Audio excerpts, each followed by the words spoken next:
Welcome back, everyone. J-Bone here for Smash This Podcast.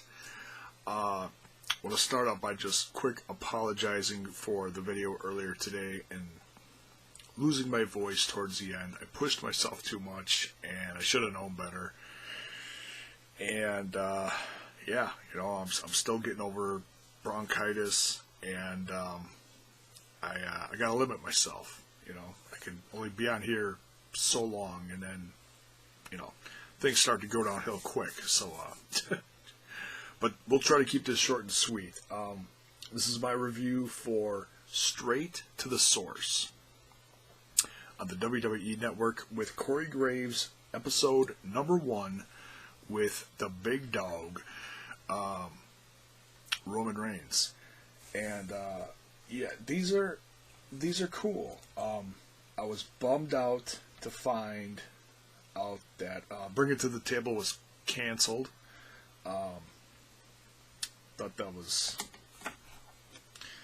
not so good news because I actually enjoyed that show. So this is kind of a more, I guess you could say, more personal version of that, more of a one-on-one version of that, and it's just Corey Graves and some other person getting interviewed about. It's not just any old thing. It's more personal things. It's pulling back the curtain a little bit. So they talked about kind of like basically five quick subjects, and we'll go over each one a little bit as a review for this. The first one was why Roman Reigns was gone for such a long time, right as things were heating up for the Shield reunion. He was sick. It was reported he was sick, and then there was a couple other people out. Bray Wyatt was out, and I think a few others. I don't remember who all. And the words viral meningitis kept on getting passed around. But and I'm no doctor, and I think this ties in with that, but Roman Reigns says he was out with mumps for 3 weeks, and he had to be isolated in a hotel room. That sucks. That absolutely sucks.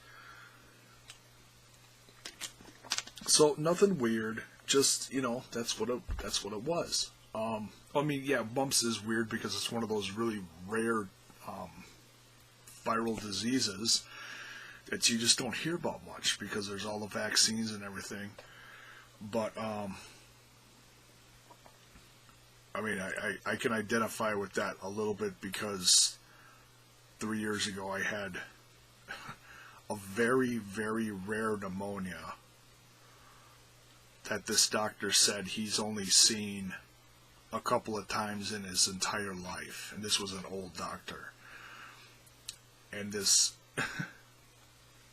when they were treating me for it with just an absolute crap ton of antibiotics, they had me quarantined at the end of a hallway in one of those special rooms where air only circulates one way. So, it was until they could really narrow down what I had. And I couldn't even tell you what the hell how to pronounce it. It was just a form of pneumonia. But and it left me. It was bad enough that it left me over the course of 9 months with COPD. So being in a hospital for several days, I can say I know what that feels like. That sucks, But anyways, enough about me. Back to Roman. Sorry. It's contagious, I'm one of the ramblers. That's what happens,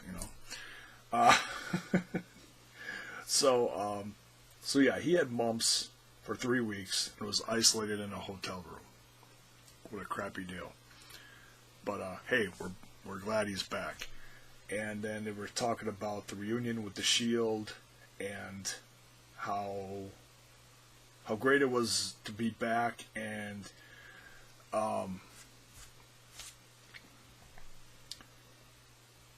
how funny it was to have other guys get put in the Shield while he was gone, like Kurt Angle and Triple H when they were, where was that? Was that in Europe? No. Where was that? Was it in Mexico or Europe? One of the two. I can't remember. But anyways,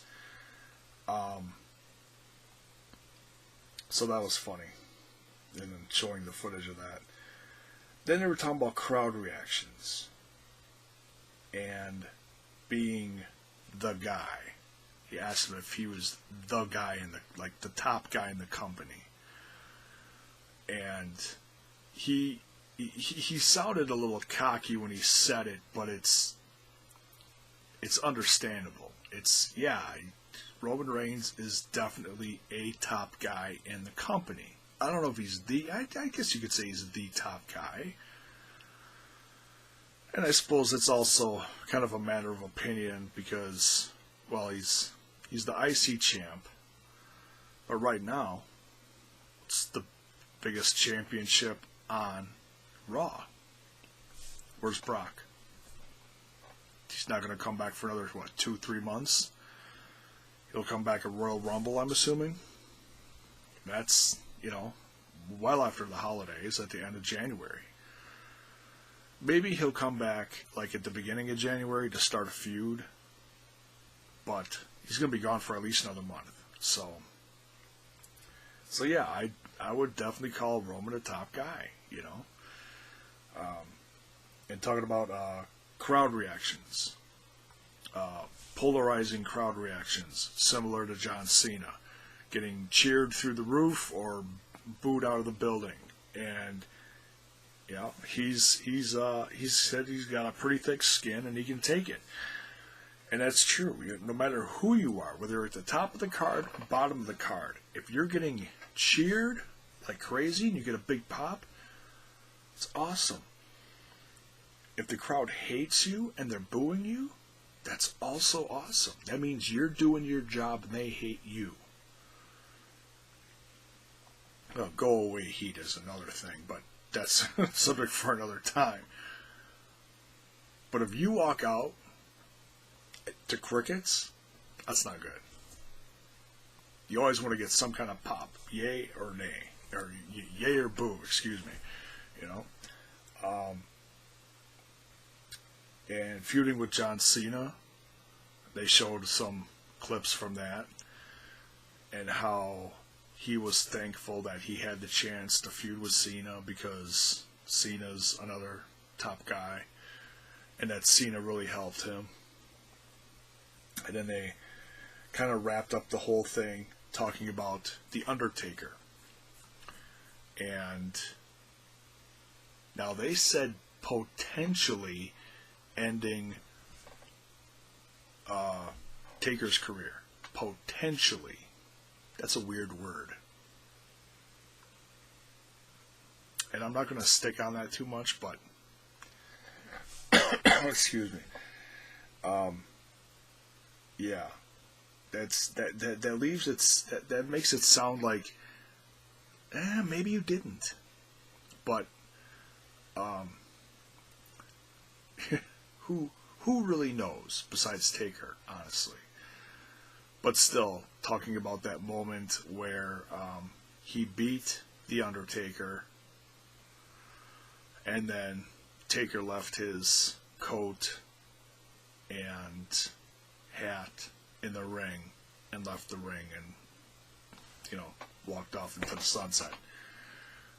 And everybody was, there wasn't a dry eye in the house that night. And, yeah, crazy moment.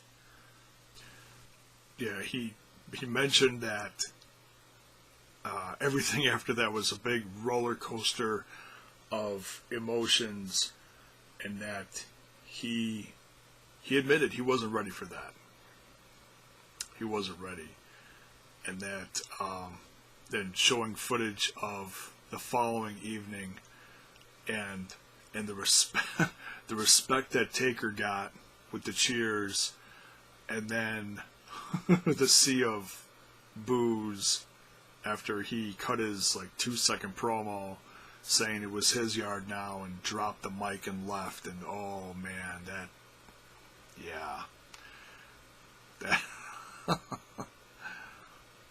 but yeah, it is his yard now, whether you like it or not. It is, So yeah, that's pretty much it.